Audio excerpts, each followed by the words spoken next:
trying to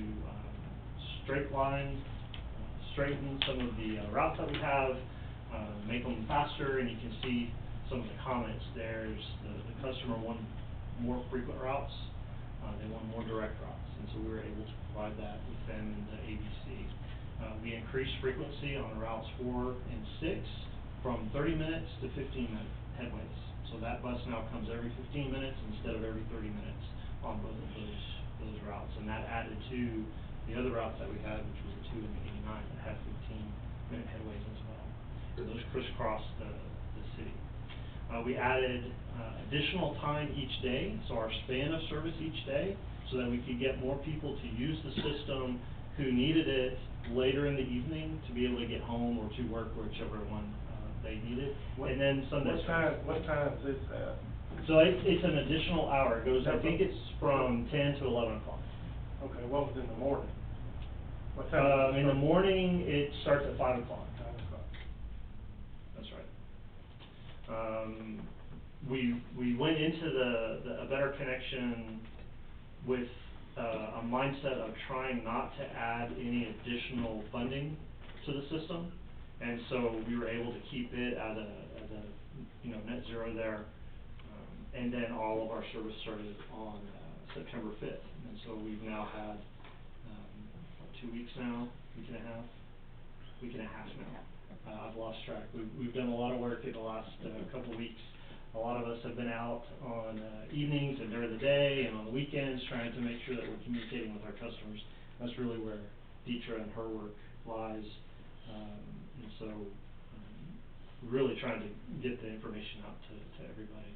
As far as River Oaks, you'll notice here in a moment when I show you the route map, it's a quicker and more convenient travel, and it's not just to DFW Airport, but it's also to the Northside Station, Northside Textile Station, and so I'll show you that here in a moment. No additional costs, and then we've already mentioned the service started on the 5th. So when you saw this was the route that you saw. It went down Roberts Cutoff and then went over to the west on White Settlement. This was a last-minute change on our end. And then we had heard some feedback from the city saying, wait a second, that doesn't work for us. So about 3 days before we actually implemented the service, we went this way. Went back to where it was and bagged the signs that we had on Roberts Cutoff and opened up the signs back on on River Oaks Boulevard. Excuse me, I'll get the right words there. I have a question. Yes, sir, go ahead. That route has still been happening for the last week or so. This one? Yes. Yes, okay. Coming down Roberts Cutoff. I've seen it twice. I know Okay. I've had other people tell me, hey, they've seen it. So how do we stop that? We'll talk to our operations folks, okay. which we thought we already had, but we'll reiterate that. Okay.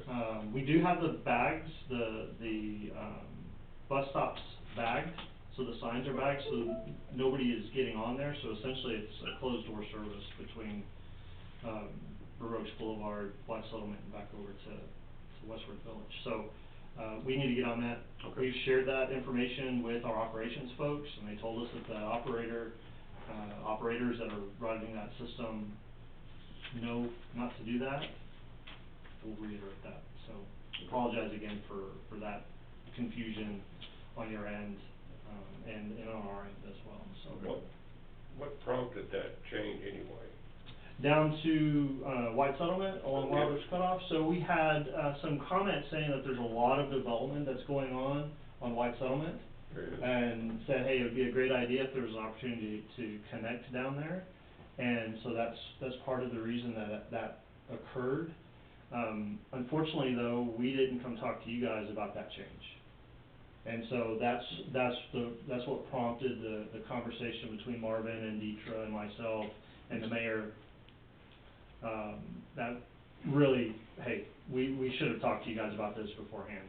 And so that's why we tried to make it right and put it back the way it was. It cut off the western part of the yes, sir. city. And quite honestly, when I saw the bus going down there, I thought, what the world was going on? That's this right. is not what we agreed on. That's right. So Deetra and I, when we were coming over here, we actually came over on White Settlement and up on Roberts Cutoff to make sure that we could see what's going on, and it made a lot of sense to not from that bus down The there. driver will probably like you too, that's a tough left turn at that intersection. That's right. There is no room. It's a tough place to stop. It is. Pick and drop off. Right, so we'll do better Okay. on that. So, Thank you. yes, sir, yes, sir. Yep. There we go. So this is just a connection, just kind of a demonstration of how you can connect to the rest of the TechTrail system. Now, where before you were actually going with the Route 91, you were going to the north side transfer center, which was a block or two west of the stockyards. What we've done with the Route 91 is that we've actually connected it all the way over to the north side TechTrail station, so that now there's an opportunity to take that bus all the way over to the train and not have to transfer to a bus to get to the train. And so hopefully that streamlines the opportunity for those that want to take the bus, get to the train, and then go, we say to the airport just because that's the end line. Not everybody's going to the airport. You may want to go to Grapevine to eat, or you may want to go somewhere else in between. So there's always that opportunity, not just to the airport, but you can always do that as well. All right, so if you don't have any additional questions for me, then I'll ask Lisa to come on up, and then she can finish off the presentation and then answer any questions that you might have. Okay. Thank you very much. Thank you. Thank you. Thank you, Chad. Well, good evening, Mayor and Council, City Manager. Wow, it's good to be back. I haven't been here in a while. So again, I'm Beecher Whitmore, Vice President of Customer Experience for Trinity Metro. And, I want to thank the Mayor and Council for one, and also the Economic Development Corporation for really supporting transit and investing in your city and your citizens. So glad to be here again. So we've been pretty busy since we last saw each other. We actually established a customer relations division. And what that is, that's my division. So we basically now, we always focus on the customer, but we are really putting the customer in the center of everything we do, because that's why we're here, our customers. And so utilizing our customers' thoughts, listening to what they're wanting, making sure that they have the best experience when using transit, and all of the tools that we put in place for them to use it, making sure they're successful. So that's what the Customer Relations Division does.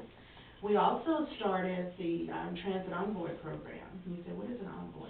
Basically, it's an ambassador, but we like the word envoy. It's different, right? So those members, these are team members that are out in the community. They're helping, they're friendly, smiling people that are helping our customers on how to use transit. All our new people that are coming into our city. Some people are coming without vehicles. We work with Catholic Charities, we work with refugee services, teaching people how to use transit. And it's really making sure that people are confident when using transit, because, when you're getting on a bus and people are watching you pay your fare, you get all nervous. So we want to make sure you're confident in using transit and navigating through our system. So you'll see these individuals, they'll be at our transfer centers, our rail stations, sometimes they're at bus stops, just making sure people are out. And Chad mentioned when we did our rollout, we had people everywhere at bus stops, making sure the customer, they're not waiting at the wrong bus stop. They're supposed to be over here. So we made sure that we were out there for them. Also, our travel training program, that's another program we implemented. And what that is, it's free to everyone to use. You just call us up. We will do individual travel training.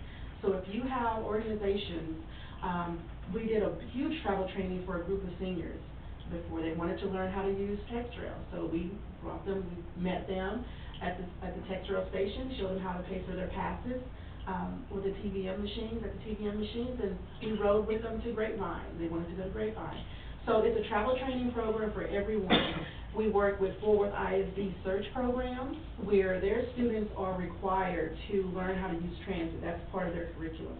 So we go out and we really manage that and go with the students, plan their trip, where they're coming from home. So we'll meet you at home, walk you to the bus stop, your whole path of taking transit. And that's open, it's free to everyone to use. We train our senior citizens, our persons with disabilities. That's another thing that we do for access. We know you have access customers, and that's a huge deal for you every month. And so we do provide that service to actually help train our access customers on how to use the fix